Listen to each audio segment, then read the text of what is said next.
Well, good afternoon, everybody. Welcome in. We're ready to talk some Michigan football.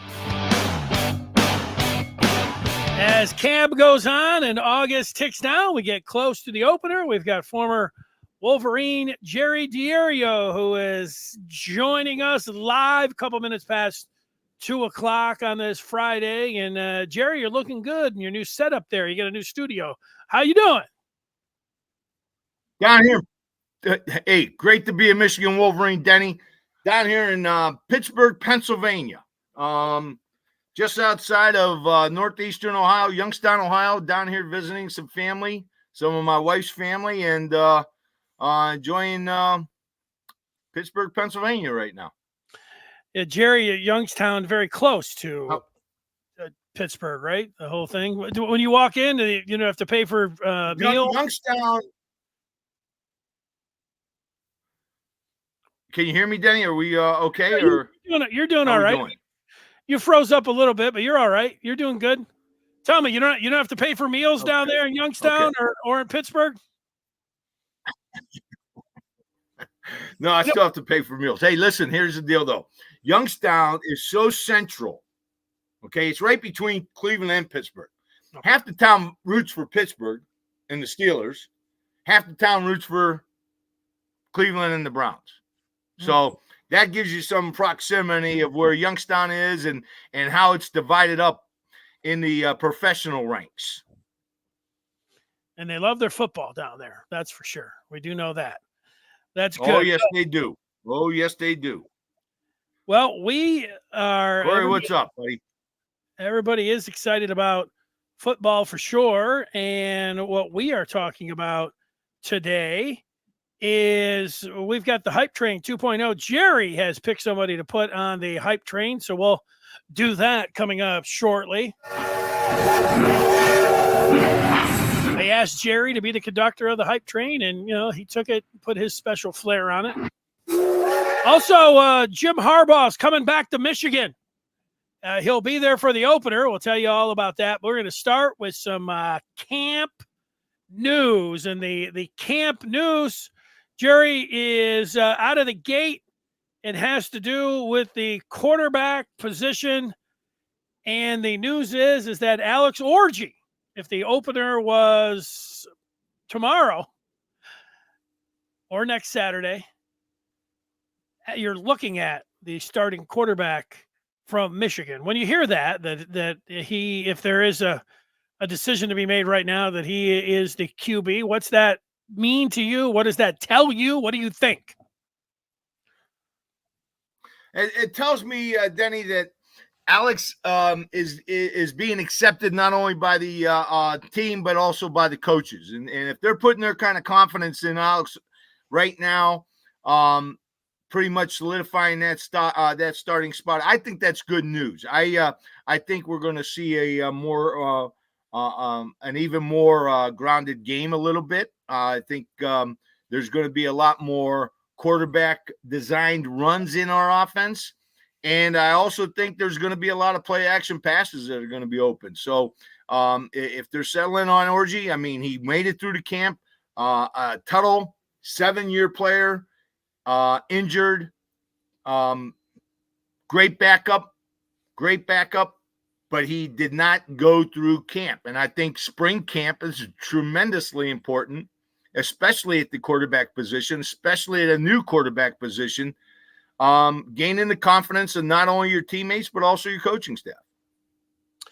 Yeah, I think almost all Michigan fans, they really don't care who the starter is. They're going to root for him. So, but you do, it could be you're from Texas. It could be a lot of things. I do think, though, with Orji, it's really nothing against Tuttle. I think that what he brings, just from what we know, he's the best athlete on the team. He could be the strongest player on the team. He certainly, when they have those key performance indicators last year, he was the leader when it comes down to that.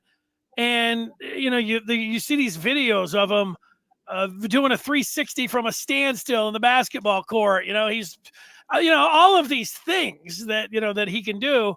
And so it makes me think, and I think others think, that the best version of Michigan is with Orji. under center, taking away nothing from those guys. And so the path is clear for him.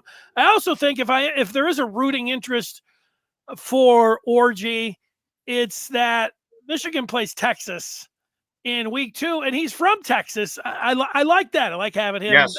So I think that part's cool too. And we have watched him, and in the biggest games last year, Orji would come in.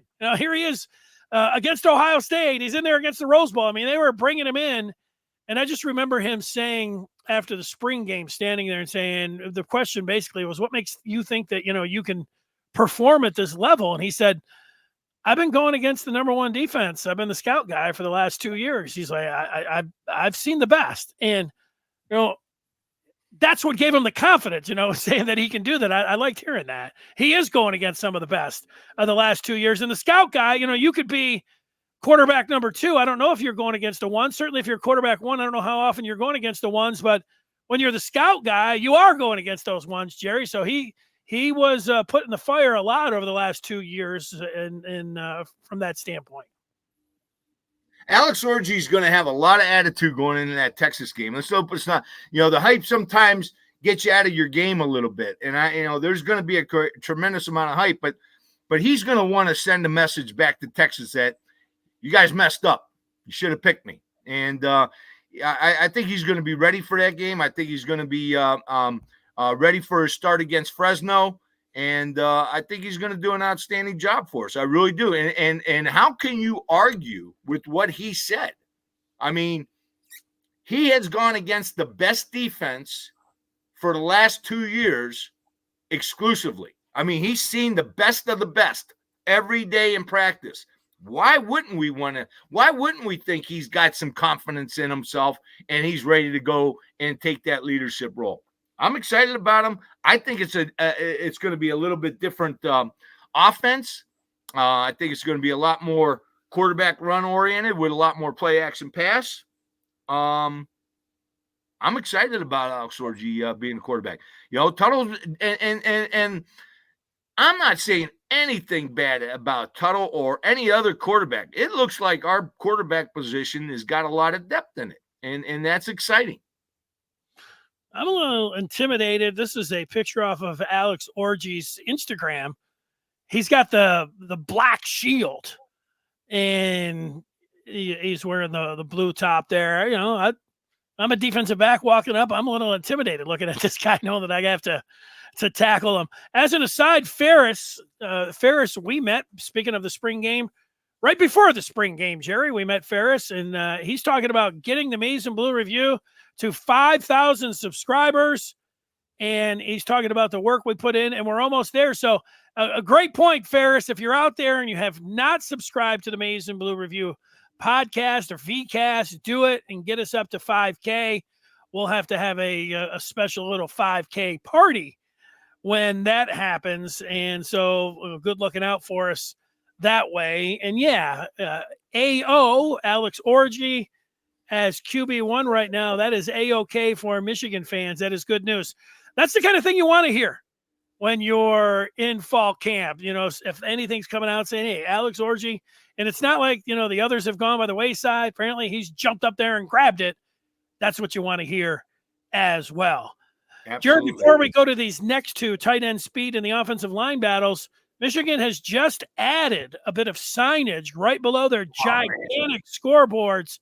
And I want you to give me an honest review of the signage that's below the gigantic Maize and Blue that you can see from the street on each side. I think it is on each side, but you've got a Rose Bowl insignia there. You got the national championship. I guess that is the insignia there. And then it says home of the 23 national champs. What do you think of it? I love it. I think there should be a little bit more Maize and Blue in there. Oh, okay. With the sign. That would be my only critique of it. What I will say, though, is that the Michigan Wolverines of 2023 and 2024 were the national champions, and nobody, and I mean nobody, can take that away from us. Nothing can take that away from us. Our young men performed on the field, beat every comer, took it to them, went on the road and took it to them.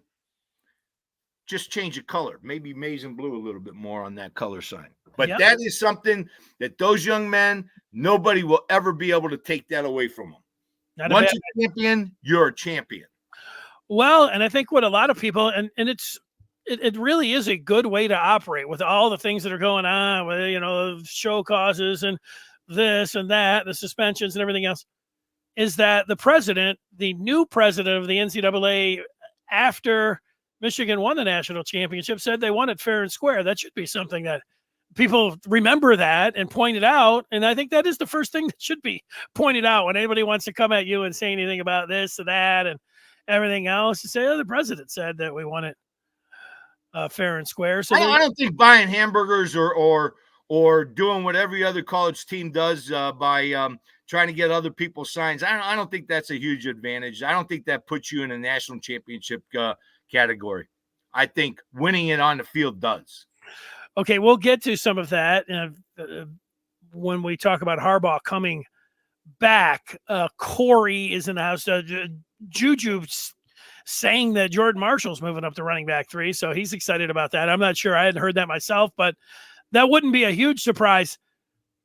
I was a little bit, I don't know, taken aback is not the right thing, but again, going back to the post-spring presser, when it was said that Marlin Klein, who was a backup tight end, he's the same year as Colston Loveland, so he's a junior. I would say he's a redshirt sophomore, true junior, that he was one of the fastest guys on the team. Somebody asked about Klein's speed, and it was confirmed that, yes, indeed, he is one of the fastest players on the team. I don't know if you've ever had a tight end that would be put in a group, defensive backs for sure, wide receivers. You might get an explosive running back. Those would be the 3, not tight end. Those guys go, 6'5", 250. With Klein being that kind of athlete with that kind of speed, what does that tell you? The confirmation that Marlin Klein is one of the fastest players on the team. What's it tell you, Jerry? What it tells me is that we might have 4 first-round draft choices next spring. Johnson, Graham, Loveland. And if you're telling me a 6'5", 250-pound tight end is one of the fastest guys on your team, believe you me, pro teams are looking at that, and they're looking at those types of numbers. They want those types of numbers. That could put him in a first-round position. When you got a 6'5", 250-pound tight end that can move out the wide receiver, because we know his best attribute is his hands. We're not saying he's a phenomenal blocker or anything like that. We know his best quality at tight end are his hands. I mean, you've seen him in the spring. We've seen him. Everybody talks about his hand skills and what he does with the ball. When you're that big and that fast, that moves you up in a draft real quick. Yeah, and if there is something coming out of the spring game and now into fall, if somebody said, when they said, what do you think Michigan's going to do on offense? And you already mentioned it, their ability to run the ball, not only with the backs that they have and with Alex Orji.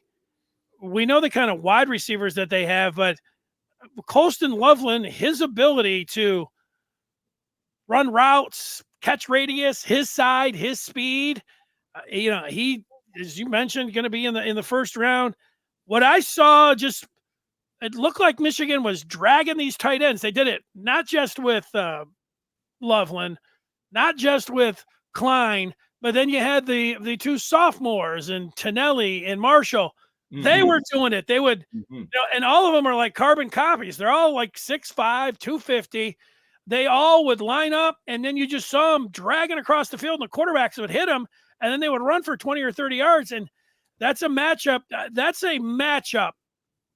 Scar talks about it an awful lot, Jerry. I don't know if you hear him, that he wants his tight ends to be able to block first, and absolutely. Then you don't want to go out and be able to catch the ball. That's fine, but these guys all seem like they can line up. You can have 2 tight ends. You can have 3 tight ends. And, yeah, they can block for you, but they can also get out there and do something for you in the pass game. That's a nice advantage. And that's one of the things that Michigan, I think, is – I don't know. I think they're counting on that, their ability at tight end and the depth that they have at tight end to come down and hammer you 10 times in a row. Where and the big part about that, Jerry, you talk about is that you're not allowing the other team to make the defensive changes if you just keep all those guys in there, right? Yeah, Denny, I'm gonna I got the a great opportunity to play my former mentor Elliot Uselak in a playoff game one year in I think it was 2008, something like that. And we had that type of personnel where we could take a tight end and split them out. We had 2 tight ends that we could actually do that. And we didn't do it until late in the season. In fact, we didn't even do it until the playoff game, really, where we took our tight ends and went from a 32 personnel, which is 3 running backs and 2 tight ends, and we took that personnel and spread it out to 10, which means no tight ends, 1 running back. We had 4 wide with 2 big old tight ends sitting out there wide. What does St. Joe have to do? Timeout. Their personnel was completely confused on that play. When we did that, they had to stop their lineup changes with our lineup changes. And so when you have 2 tight ends like Loveland and Klein, think about it. You got them at tight end, you got them at wing, whatever, and then you could split them out and you still have 2 slot receivers. You got a real problem for a defense. You got a real problem because now you're caught in a personnel situation. You got a personnel situation, matchups that cannot be successful for the defense. Now you're worried. Jerry, speaking of worrying, if you would ask, I don't know if it's worrying, you say, what are the 2 biggest questions? I think quarterbacks, because of just the uncertainty of the position, that's going to be number 1 on everyone's list. Offensive line, having an entire new offensive line, I think it's reasonable to say that that's a question mark for the team. But you have been adamant about this offensive line and the way that they've recruited them, the way that they've developed them, the way that they're coaching, which is kind of the same part as the developing them. The news that Hinton and Preeb, the left side of the line, those guys look like they're locked in, but there is competition at center, right guard, which is new, and right tackle. Is for people that are watching and listening, do you feel like that's good news or bad news that you're halfway through training camp and it's being talked about as 3 of the 5 positions are up in the air because of the competition? Before I say how great that news is, I want to say that the reason why our tight ends are so deep is because really we're one of the only schools that recruit a lot of tight ends because of our run game. Why wouldn't you want to come here to Michigan if you're one of the best tight ends in the country? You're coming to a place that actually appreciates tight ends. Getting back to the offensive line, in my opinion, we are in a phenomenal position with all this competition and the offensive line.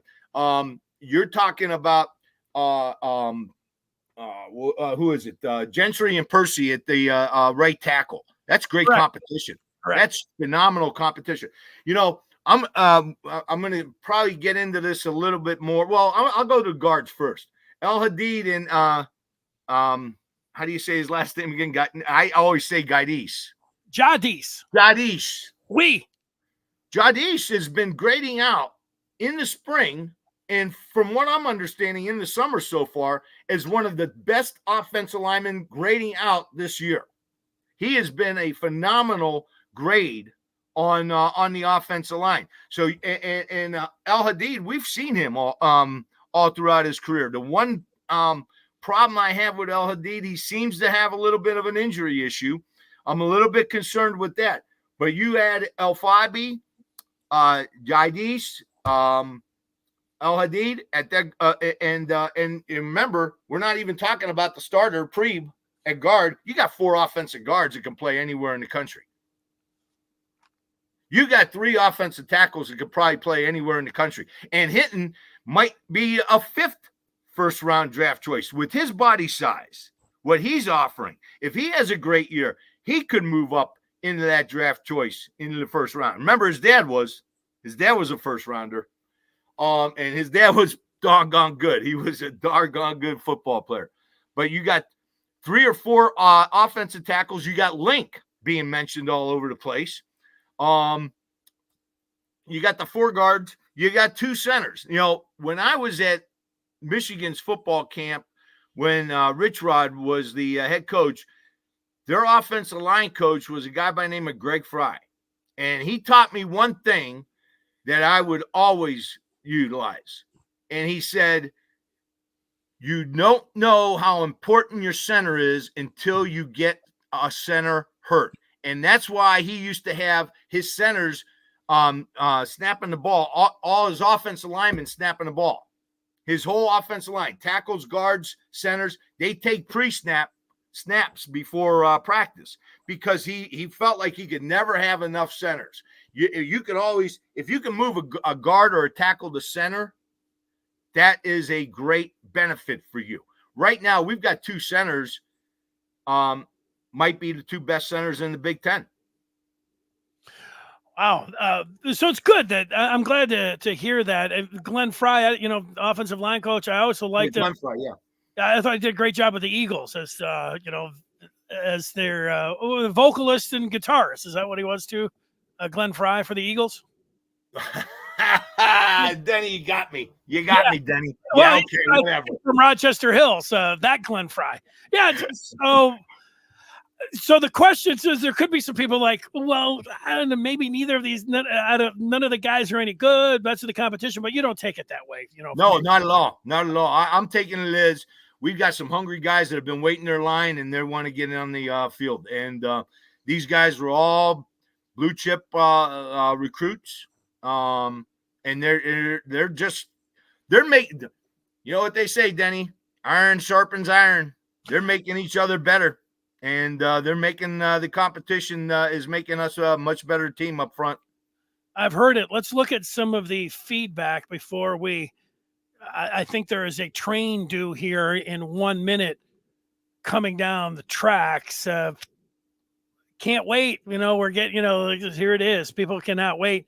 Here's old Detroit Sports Talk, who I always enjoyed so much. He's just he's gone professional, just smoothed it out. Kenneth. Formerly there. Keegan going down the 2 deep. He's also looking to Priestcorn and Hansen are 2 freshmen.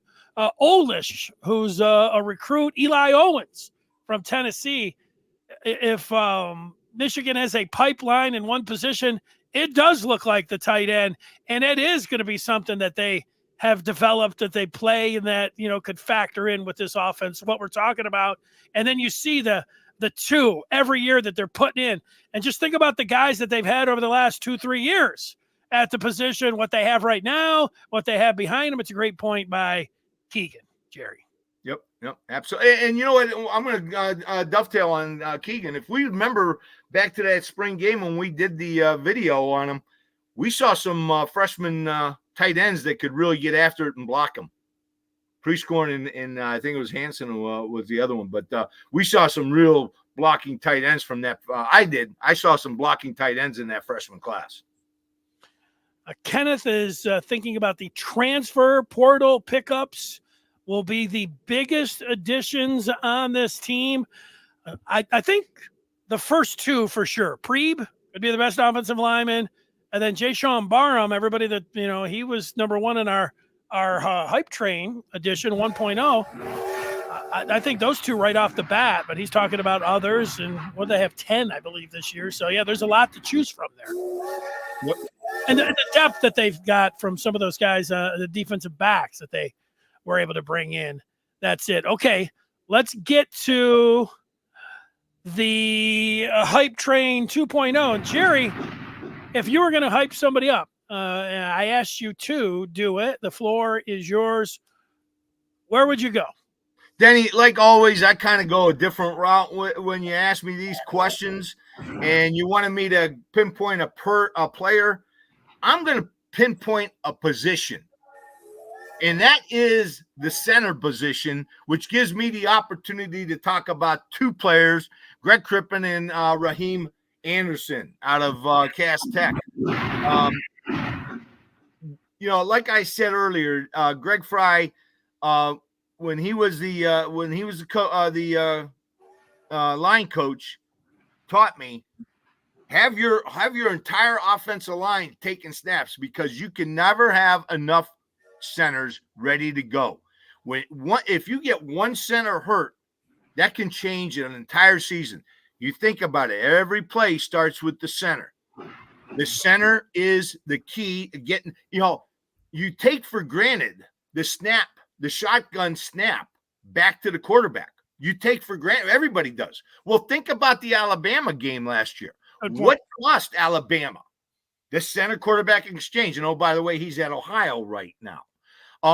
So we've got two good centers that are able to go in there and compete right now for that starting job. And that is really good news that we have two centers ready to go. And if you remember correctly, let's look at the past three offensive line teams we've had. You got Andrew. These centers' names going to get easier to talk about, though. Andrew. Yeah, Vistard. Ulo. Drake Nugent. We've had three phenomenal centers the last 3 years on three phenomenal offensive lines, two award winners. So, here we are reloading with two more centers that are very capable. And when I say we might have the two best centers in the Big Ten, I'm not presenting hyperbole. No way. I'd take both of those guys over the guy at Ohio. Harbaugh last year, when he was talking about how many NFL offensive linemen that he was going down to the backup centers as well. I mean, he talked in glowing terms about both Crippen and Anderson. It's a small little picture of Anderson that is on our screen, but man, he's put together. Talking about. Yeah, and I'm looking at what Mark is saying. That's one thing I forgot to mention. Here's your center. Typically, the center is the guy calling out the defense, calling out the blocking schemes, making the adjustments, and they're on the fly. They're not, you got a minute and a half to figure out what to do. These guys are making these adjustments and making these calls on the fly. Center position is one, it's one of the top three positions on a football field that needs to be secured. I love it. And here we go. Corey likes that people are sleeping on Michigan. I love being. I wish we were ranked a little bit lower. 12th or 13th would be best for me. Hey, look, I think that if Michigan is sneaking up on everyone for the season, they're playing Texas. That's the marquee game in week 2. Nobody's going to be sleeping after week 2. So no, and that's the thing. These rankings, these are by journalists. Their opinion. That's all they are. Their opinions. That's all they are. We don't know what's going to happen until the season, until we play. We'll see then. That's Sleep right. on us. Shiva is talking about TJ Guy. TJ Guy, heard a lot about in the spring. I read that this morning. Oh, look at that. I read that this morning. Gary is reading about TJ Guy as well. You're reading Amazing Blue Review. TJ Guy is really giving us some solid depth at that edge rusher. We talked about the freshman coming in from Pittsburgh that you mentioned earlier. Sullivan. I think we're going to be solid with backups this year on the defensive side. I love it. All right, there goes the train down the track. It's hot train number 2. It's the centers. That gets us to this final piece. Jim Harbaugh is coming back, Jerry, for the opener. I love it. I love it. I love it. I think it's one of the best people things we've done. Don't know Harbaugh is going to be honorary captain for the Fresno State game. Denny, Last year, I was thinking to myself, wouldn't it have been nice to have Harbaugh come down from the press box when we beat Ohio State? He never got to enjoy that. That's a doggone shame. That's a crime. That's a crime. That's a shame what they did. It was BS. I'm real happy that Jim Harbaugh is going to be the honorary captain. Well, the national champs, I don't know what they have in store. I don't know what they do. They've got the new billboard underneath on the outsides where you can see the national champs. Maybe they'll say something about, here's your national champs, and then they'll say, here's the head coach of the national champs coming out. And I would imagine, that'd be a opener, pomp and circumstance. Michigan's got it. The opener is going to be, Jerry is, I don't really say it, but I'll say it. The opener is going to be lit.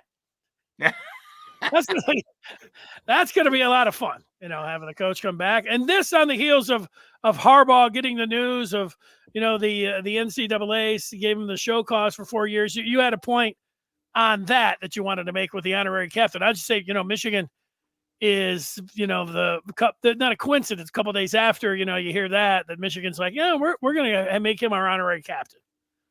I love it. It's a thumb in the eye in the NCAA. I love that. The heck with them. I'm looking at Harbaugh's responses from the sanctions that came down.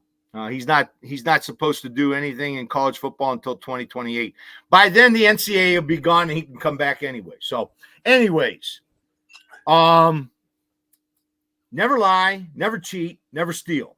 I was raised with the lesson. I have preached that lesson to my teams I've coached. No one's perfect. If you stumble, you apologize and make it right. Today, I do not apologize. I did not participate. I was not aware nor complicit in those said allegations. So for me, it's back to work, and I love this, attacking with every day with an enthusiasm unknown to mankind. Now, that was before the sanctions. That was the statement he made before the sanctions. Yeah. They're very defiant, very get out of my face kind of stuff. After the sanctions, I'm stopping the engagement there with commenting. My only hope is that one day college athletics will be about what's best for the young men and women who participate. That's what Jim Harbaugh is going to be known for. When you look back in 20 years, are they going to say Jim Tressel was unethical because he allowed his football players to sell their merchandise? I don't know of anywhere that's illegal, that you have merchandise that you can't sell it. But Jim Tressel was fired over it, but it also led to the embarrassment of the NCAA because they had to answer for that. In 20 years, these young men and women are going to get paid. Who are they going to look to? They're not going to say the NCAA did everything in their power to get me paid. No, they said this guy Harbaugh spoke up for us. If anybody's unethical, it's the NCAA and how they've been treating young men and women for the last 80 years of not allowing them to get paid for their participation in what they're doing on the field. You want to talk about amateur? Yeah, you talk about amateur when you're collecting the money. But when you got to distribute the money, you want to, now we're not amateur anymore. The NCAA is they're garbage, in my opinion. They always have been. They've never looked out for the interest of the players. And if they had any ethical background, all their career athletes would be graduating at a 90, 95, 100% rate. That's what their job really is. And they let that go many, many years ago. The NCAA has done nothing but laundered money to themselves. Jerry, there you are. The people are enjoying what you had to say. You didn't have a chance earlier this week to come on in. And Mark, talking about the NCAA being the new Mr. Irrelevant. Well, that's it. The people liked him. I like it. And kind of talking about shocking. I was looking at my wife loves Dan Patrick, and I got to listen to him every time she's around the house at 9 o'clock, 12 o'clock. So I got to listen to Dan Patrick every day. And I will say this about him. He's never brought politics into anything. He's always been right down the line. He tries to be as fair as possible. In my opinion, he tries to be as fair as possible. He talking about how defiant Jim was before the allegations, and then once he talked about once the allegations were out, where Jim took this other avenue. I don't think Jim took any other avenue. He said, "I'm not apologizing. You're not getting my cooperation because you don't deserve it, and you want to condone me and be unethical, say I'm unethical. Well, then fine. We'll agree to disagree. I'm going to go the other way. The fact of the matter is, jaywalking is illegal. Spitting on a sidewalk is illegal. These rules that they went after Harbaugh is just a smokescreen because they lost all the power when he started talking about money to the players. That's what this is all about. It has nothing to do with unethical violations. You mean to tell me the worst thing in college sports is buying somebody a cheeseburger? That's the worst thing in college sports right now? Is the worst thing in college sports trying to get the signs from the other team, which every other team is doing? No. They went after Harbaugh because Harbaugh cost them big. Yeah, those are two different cases that you're talking about there. The burger portion that just was that got on the 4-year show cause. It felt like to me, looking back on it now, that it was like getting pulled over for going 3 miles over the speed limit, and then as everybody speeds by, you're like, what's wrong with you? Everybody's going 10, 20 over. Next thing you know, they're putting you in the back of the police car. They're taking you off. And, maybe you could have just been like, look, you could have just paid the fine. But you're like, no, I went 3 miles over. And now you're cuffing me and stuffing me and throwing me in the back. And you got to spend a night in jail or something like that.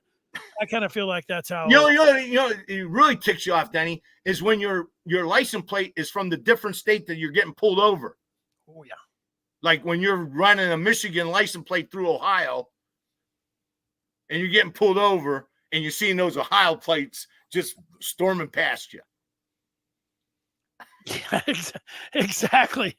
That's it. It does, Harbaugh, I know the nation, after he said that, he doesn't cheat. It reminded me of that joke when I was young. They always said, the guy said, I don't swear, I don't smoke, I don't drink. And then he said, oh, damn it, I left my cigarettes at the bar. And then they're like, oh. I think that's it. But I think you just have fun with it now. If you're Michigan, Jim will be going out, and we know how Michigan feels about him. He'll be the honorary captain coming up for the opener, and the NCAA can sit there and they can just sit in their sandbox pounding that sand, that they'll be so upset about. So go pound sand. There you go, Jerry. Do you have any final thoughts? Let me see here. What other notes I got? No.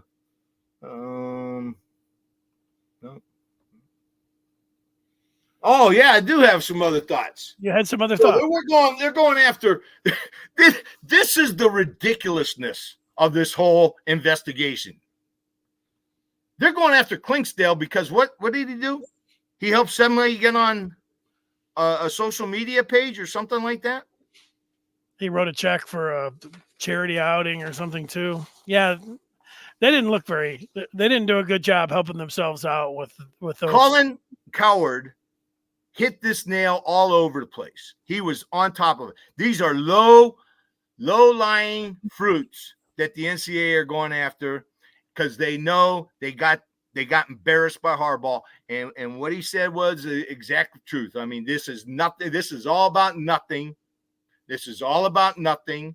Nobody's going to pay a price, and the NCAA is getting hit because of Harbaugh, not because of anything that Michigan did. They went after Harbaugh because Harbaugh embarrassed them.